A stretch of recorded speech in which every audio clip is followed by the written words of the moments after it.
Ladies and gentlemen, the story you are about to see is true. The names have been changed to protect the innocent.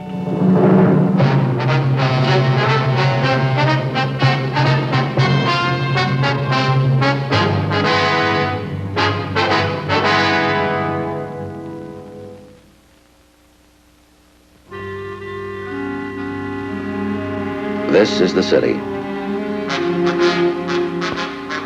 Los Angeles, California.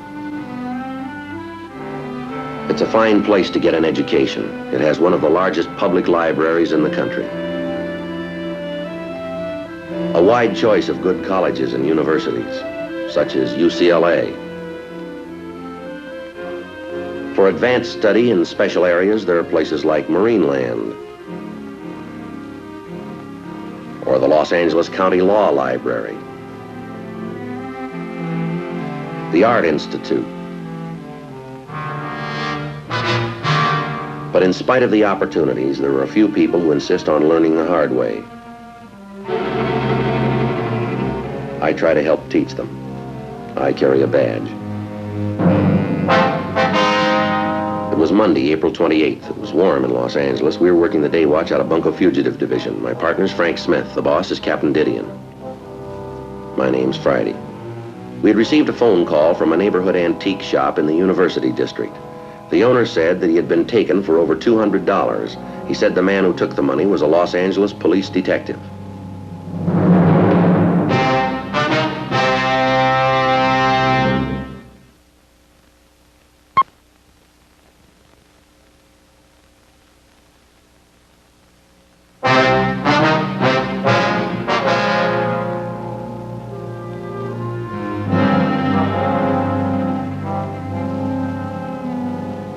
That doesn't look like it.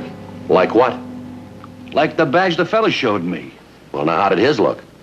Well, it was different, you know? Not exactly. Are you fellas sure you're policemen? Yes, sir, we're sure. That a police car outside? Yes, sir, that's right. Looks like an ordinary car to me. Well, it's supposed to. We're from the detective division. Well, you got any other proof I could see? Look, you phoned us about 10 minutes ago and said you lost over $200. We'd like to help you. I guess nobody but policemen could know that. But you can't blame me for being careful now. Suppose you tell us the whole story. Well, this fella came in about 10:30, maybe 10:45. Said he was a police detective. Could you describe the man? Oh, a young fella, maybe 25, 30. Nice looking, clean cut, you know? Nothing special about him. You think you'd know him if you saw him again? You'd bet your life I would. All right, go on. Well, he showed me this badge. Not exactly like yours, but it looked official. You got a good look at it, did you? Well, good enough, I thought. It wasn't no orphan anti-police badge, if that's what you mean. Do you recall his name? Yeah, he said it was Sergeant Haspel.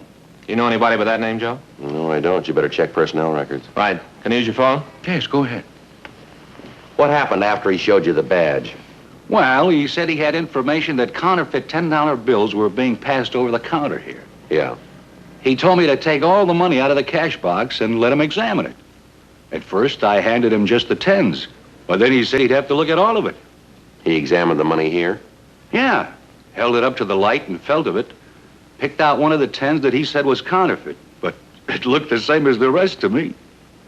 Did he ask you where you got the 10? Nope. Just told me to lock up the shop and come with him to the station for questioning. And he kept the money? Yeah. Said it'd be booked as evidence. Okay, go ahead. Well, after we got out the front door, he reminded me to check the back door to be sure it was locked. Now, that made me think he was a policeman. Yeah. He said lots of burglaries happen just because people are careless about leaving their doors unlocked. Gave me quite a little lecture about it.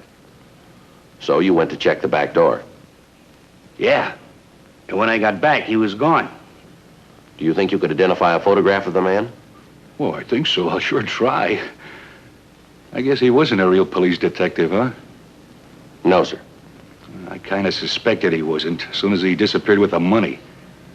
But, where'd he get the badge? We'd like to know that, too.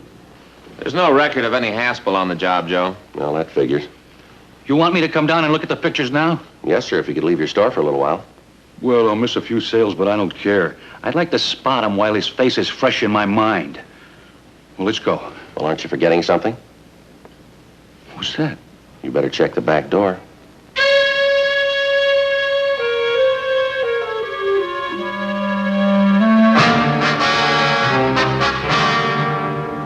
We took the victim, George Amon, down to the office. He gave us a full description of the suspect, and we put out a local broadcast. While Amon was still examining mug books, we heard from other detectives in the Bunko Fugitive Division. They remembered questioning a suspect about 2 months previously in regard to impersonating a policeman. We located a mug of the suspect in R&I under the name of J. Wade Mackin.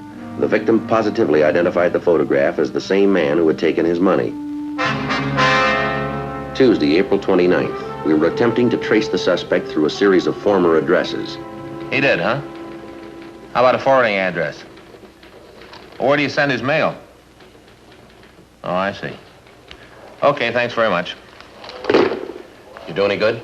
He left there 6 weeks ago. The landlord doesn't have any idea where he might have gone. Said they moved out because his wife was expecting a baby. I got it. Bunko Fugitive, Friday. Yeah, Jim.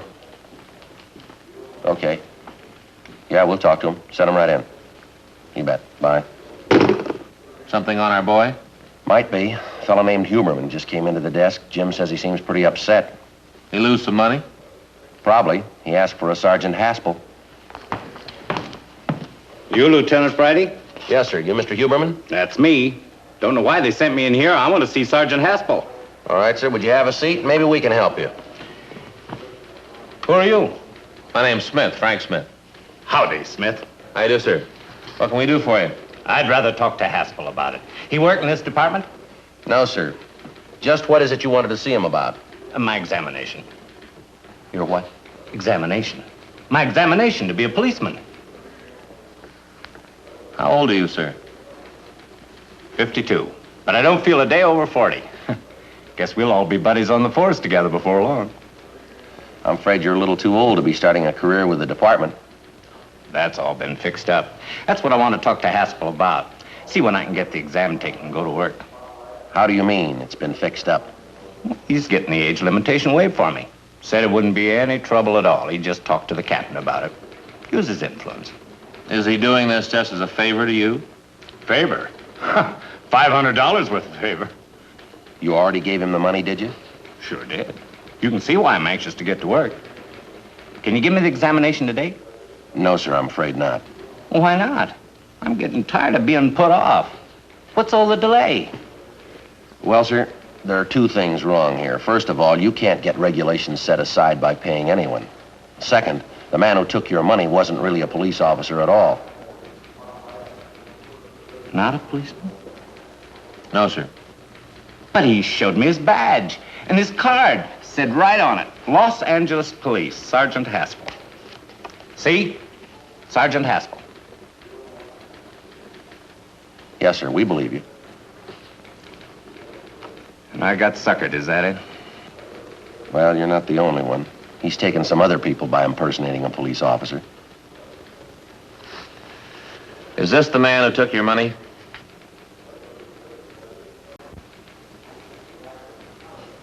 That's him. Do you know where we can find him? No idea. I didn't know where he lived. That's why I came down here to see him. Where and when did you give him your money? About 2 weeks ago. I met him in the Hollywood post office. I was looking at the posters of the criminals on the bulletin board. Thought I might pick up some reward money if I kept my eyes open, you know? Uh-huh. Well, this Haspel came up to me after I left. Said he noticed me reading the wanted posters. Said it was public-spirited citizens like me that helped the police out. Well, we got to talking, and I told him I always wanted to be a policeman. Then he showed me his badge and gave me the pitch about getting the age limit waived. What about the money? We walked right to the bank, and I drew it out of my savings. Handed it to him right on the spot.